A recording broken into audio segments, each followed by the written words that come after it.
अस्सलाम वालेकुम dear students. आज का हमारा टॉपिक है हार्मोन्स कोऑर्डिनेशन एंड कंट्रोल का चैप्टर जो है वो हम पढ़ रहे हैं और इसमें जो सेकंड इम्पॉर्टेंट पार्ट है वो है हार्मोन्स का और फिर उसके बाद होम्योस्टेसिस जो है वो आ जाता है। तो हार्मोन्स क्या है? हार्मोन्स केमिकल सब्सटेंसेस हैं जो कि एंडोक्राइन ग्लैंड्स जो है वो रिलीज़ करते हैं। सबसे पहले हम बात कर लेते हैं कि ग्लैंड्स क्या होते हैं और फोकस करते हैं हमारी की डेफिनेशन जो यहाँ ब्लू रंग की एक छोटी सी रेक्टेंगल में दी हुई है। ग्लैंड किसी भी ऐसे टिश्यू को हमारी बॉडी में जो प्रेजेंट है वो कहते हैं जो कि कोई लिक्विड टाइप का सब्सटेंस हमारी बॉडी में रिलीज करता है।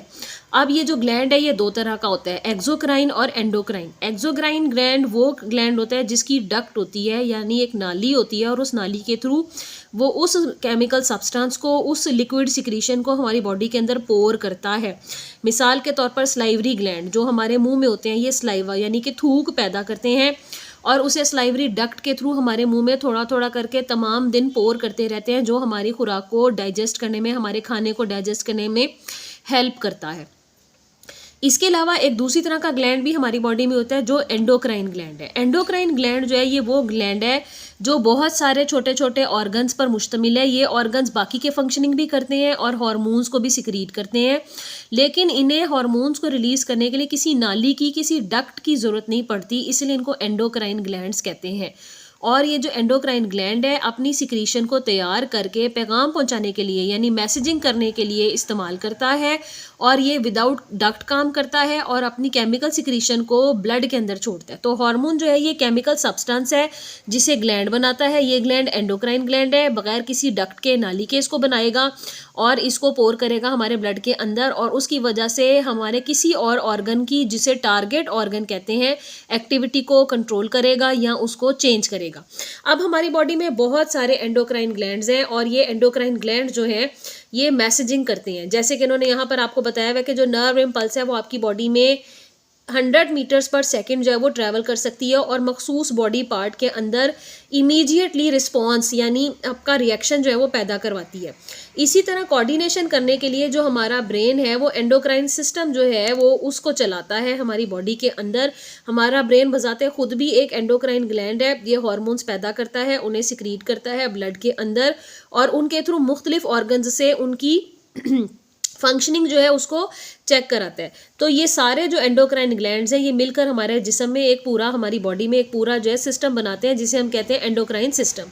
और इनसे रिलीज होने वाले जो केमिकल सब्सटेंसेज हैं जो लिक्विड इन नेचर होते हैं वो हार्मोन्स कहलाते हैं और हमारी ब्लड स्ट्रीम यानी गर्दिश करते हुए खून के थ्रू हमारे जिस्म में ये सर्कुलेट करते हैं और अपने टारगेट ऑर्गन के ऊपर एक्ट अपॉन करते हैं। टारगेट ऑर्गन वो ऑर्गन होता है जिससे हार्मोन ने काम करवाना होता है। तो मिसाल के तौर पर हमारी बॉडी में जो ग्लूकोज का लेवल है वो खाना खाने के बाद बहुत हाई हो जाता है। ये जो ग्लूकोज होती है इसको सेल्स तक पहुंचाना ज़रूरी है ताकि एनर्जी बन सके अल्टीमेटली ग्लूकोज के थ्रू और ग्लूकोज की ऑक्सीडेशन हो सके। तो सेल्स तक जो जो ग्लूकोज को पहुंचाने की जिम्मेदारी है वो इंसुलिन की होती है। इंसुलिन वो हार्मोन है जो पैंक्रियास से रिलीज होता है। ये 4 से 8 घंटे के दरमियान हमारी बॉडी में ब्लड के अंदर सर्कुलेट करता रहता है और ग्लूकोज को हमारे सेल्स तक, टिश्यूज़ तक पहुंचाता है ताकि हमारे जो टिश्यूज़ हैं, ताकि जो हमारे ऑर्गन्स हैं उनको जो ग्लूकोज है वो मिल सके और उसके बाद ये उसकी ऑक्सीडेशन होकर तो एनर्जी बना सके। अब ये आपके पास एक छोटा सा टेबल आया है, टेबल है 14.2 जिसमें एंडोक्राइन और नर्वस सिस्टम के कंट्रोल को देखा गया है और उसको एक्सप्लेन किया गया है। यहाँ आप ऑब्जर्व कर सकते हैं कि एंडोक्राइन सिस्टम जो है उसके थ्रू केमिकल्स को ट्रांसमिट रिलीज किया जाता है। नर्वस सिस्टम के थ्रू इलेक्ट्रिकल इम्पल्स जो है वो पैदा की जाती है यानी इलेक्ट्रॉनिक वे में जो मैसेज है वो भेजा जाता है। एंडोक्राइन ग्लैंड में ट्रांसमिशन यानी जो केमिकल्स रिलीज किया जाता है वो किसके थ्रू होता है? वो ब्लड के थ्रू होता है। और नर्वस सिस्टम के दरमियान में इसमें नर्व्स इन्वॉल्व होती हैं जो कि आपका जो इलेक्ट्रिकल मैसेज है उसको एक जगह से दूसरी जगह लेकर जाती हैं। एंडोक्राइन जो ट्रांसमिशन है अगर स्पीड वाइज इसको देखें तो ये एक स्लो प्रोसेस है, इसलिए इसके लिए लिखा गया है स्लो ट्रांसमिशन।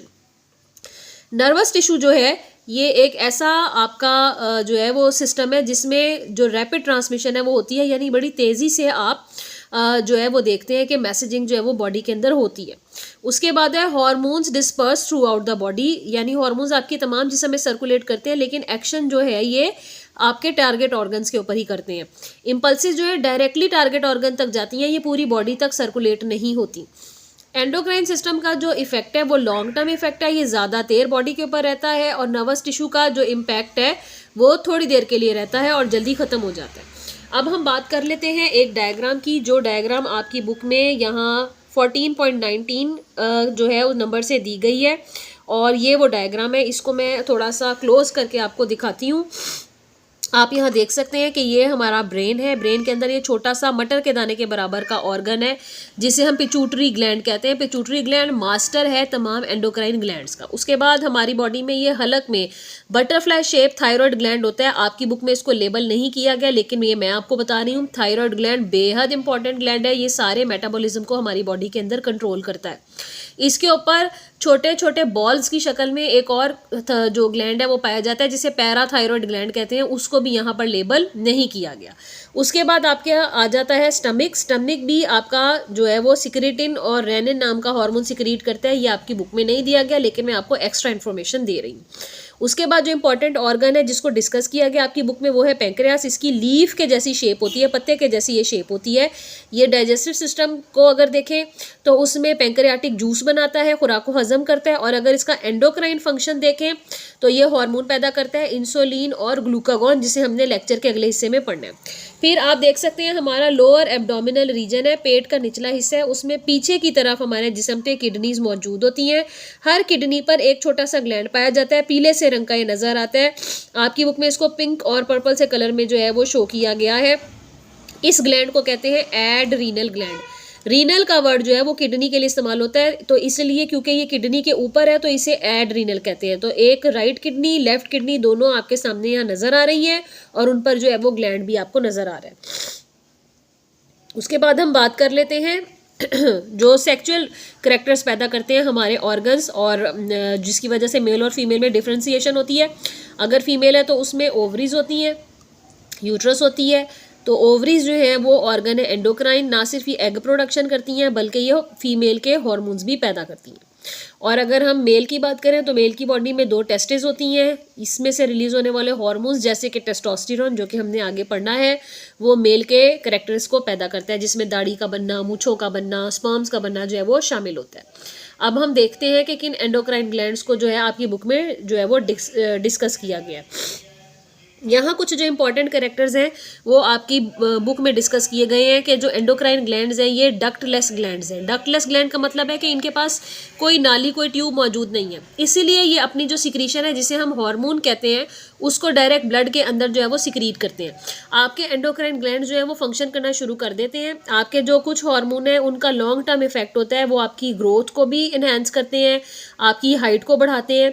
प्यूबर्टी, जब आप बालिग हो जाते हैं, 18 ईयर्स के हो जाते हैं और टीन एज में चले जाते हैं, तो उस वक्त आपके सेकेंडरी सेक्सुअल कैरेक्टरिस्टिक्स को बिल्डअप करते हैं, जिसमें फीमेल्स में मेंस्ट्रुअल साइकिल शुरू हो जाता है और मेल्स में स्पर्म प्रोडक्शन शुरू हो जाती है, हाइट बढ़ जाती है। उसके अलावा मर्दों में, लड़कों में आवाज़ भारी हो जाती है, फेशियल हेयर जो है वो आ जाते हैं बॉडी पर, और जो प्यूबिक रीजन है फीमेल्स में उधर जो है वो हेयर जो है प्रोडक्शन जो है वो हो जाती है। तो नर्व इम्पल्स जो है वो रिस्पांस पैदा करती है अपने लिमिटेड एरिया में, लेकिन हार्मोन जो है उनका वास्ट इम्पैक्ट होता है आपकी बॉडी में, और वो एक से ज़्यादा जगहों पर अपना इम्पैक्ट जो है वो इनडायरेक्टली शो करती है। अगर हार्मोन जो है वो किसी वजह से सिक्रीट नहीं हो रहे या कम सिक्रीट हो रहे हैं, जितनी मिकदार में उनको होना चाहिए उतनी क्वांटिटी में वो सिक्रीट नहीं हो रहे, तो वो इलनेस कॉज कर सकते हैं, और जो हार्मोन्स के वजह से होने वाली बीमारियां उनका बहुत सीवियर इम्पैक्ट भी होता है। अब हम बात कर लेते हैं लेक्चर के अगले हिस्से में कुछ इंपॉर्टेंट जो ग्लैंड्स हैं आज हम डिस्कस करेंगे, और फिर बाकी के जो है वो हम बाद में डिस्कस करेंगे। सबसे पहला जो आपकी बुक में ग्लैंड दिया गया है वो है एड्रीनल ग्लैंड। ये आपकी एब्डोमिनल कैविटी यानी पेट के निचले हिस्से में होता है, और ये बैक पर यानी कमर की तरफ पाया जाता है, किडनी के ऊपर होता है।